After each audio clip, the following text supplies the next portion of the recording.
Again with the truth serum? What are those legs made of? Titanium? All the way to the femur.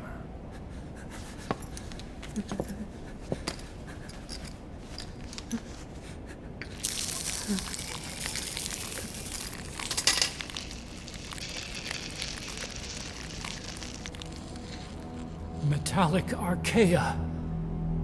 Sahelanthropus. Where is it? What? We have to know before his plan is complete. Sahelanthropus is the final piece. What are you talking about? If the Soviets break out a mobile, controllable nuclear weapon, East-West relations will be right back at the Cuban Missile Crisis. The Cold War returns to life, as countries without nuclear arsenals line up for what Skullface is selling. Nuclear weapons proliferate overnight, and on the brink of annihilation, the world maintains its balance. But we know this is all just a shield, a ruse. The cleansing parasites are what matter most. A WMD to eclipse even nukes, and the only one that can still be used. Skullface is the world's greatest threat, and Zero's. The pieces are in place.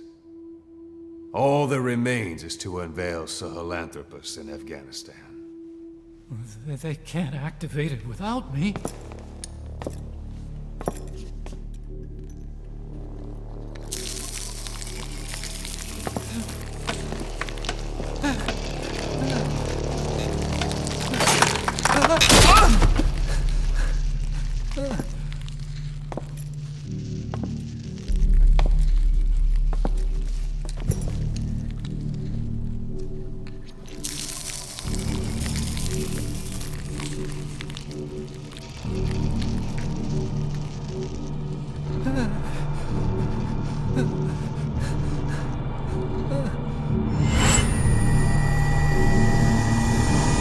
Okay, B-Zero.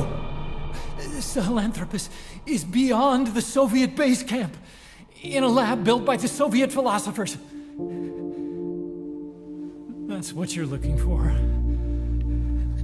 But I have no idea how he's controlling it. It wasn't designed to accommodate a human pilot.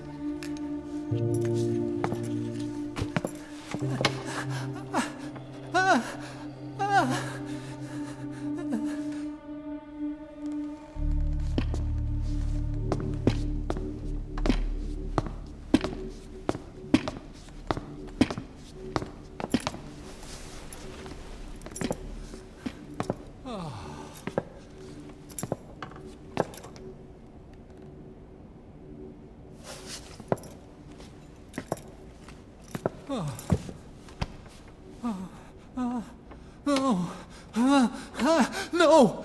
No! Wait!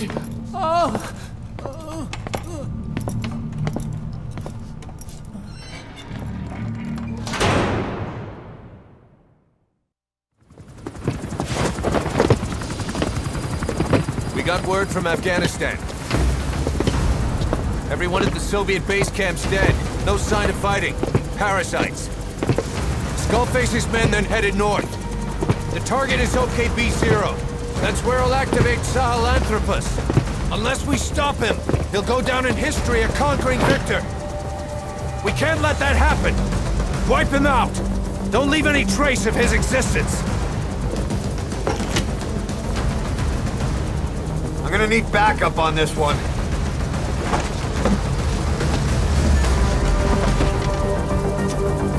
You'll rendezvous on site.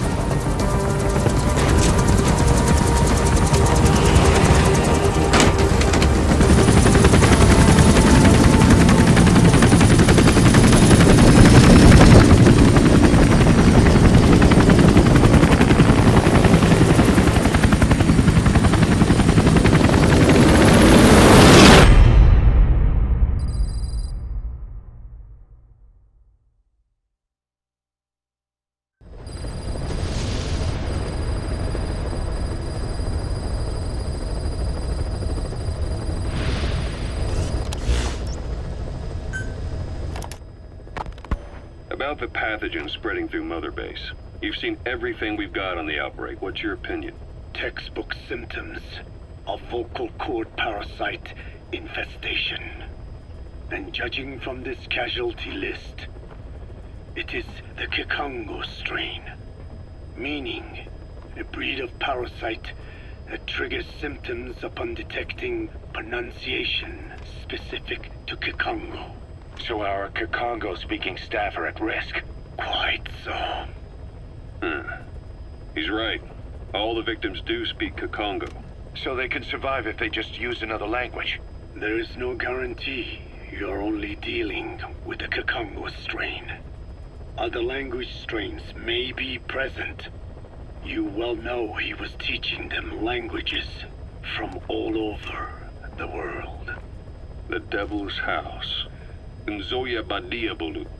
There is no way to know how many strains he has at his disposal. So how do we keep them from becoming symptomatic?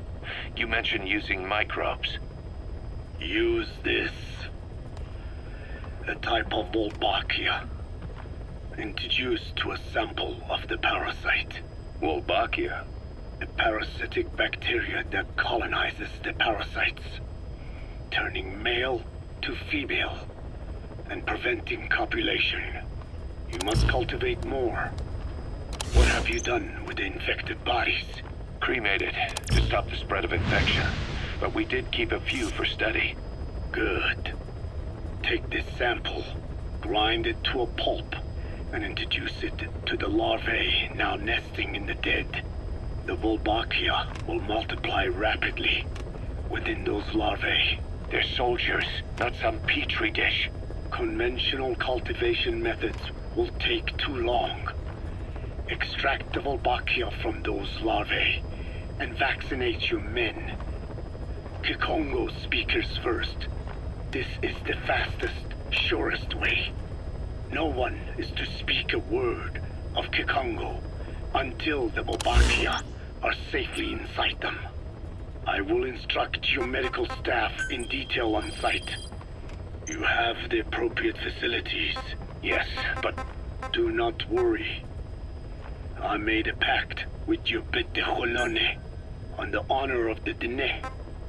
I speak no lies. keep an eye on him. Will do.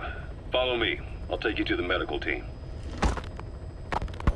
Now, we must wait for the Wolbachia to multiply in the larvae. How is the disease transmitted? If it's carried by insects or rodents, then... There is no intermediate host. So... The vocal cord parasites lay their eggs in the larynx of the host. Most hatch and migrate to the lungs, but some are transported to the mouth through ciliary movement, mixing in with saliva.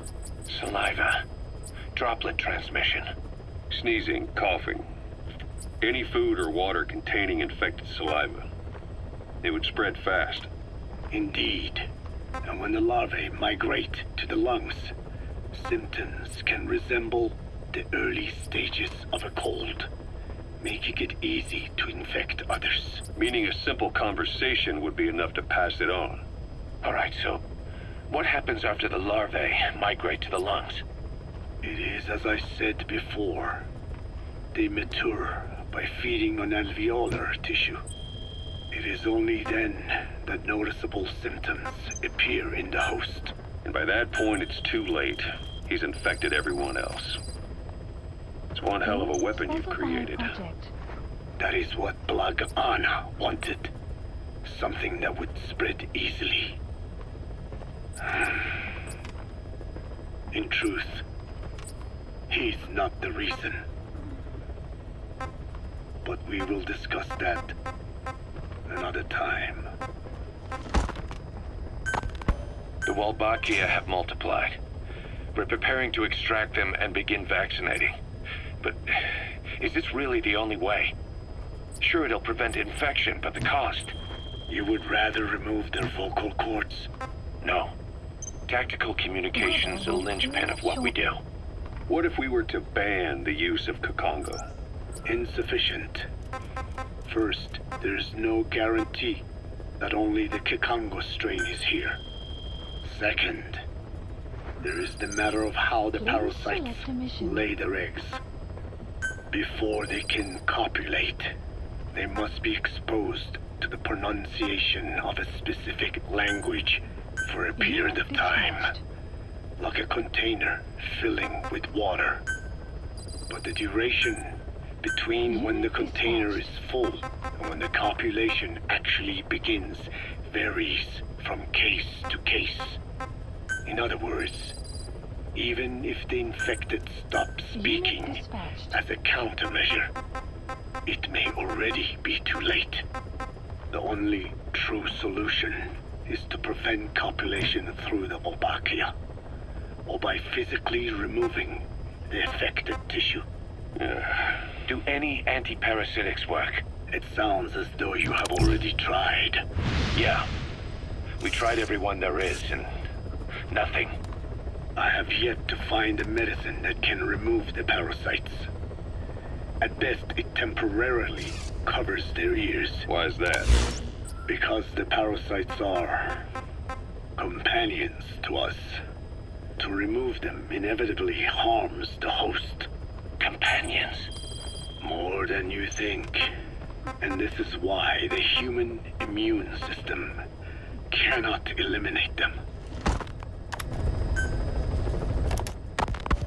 We've inoculated the staff with Wolbachia to keep them from becoming symptomatic.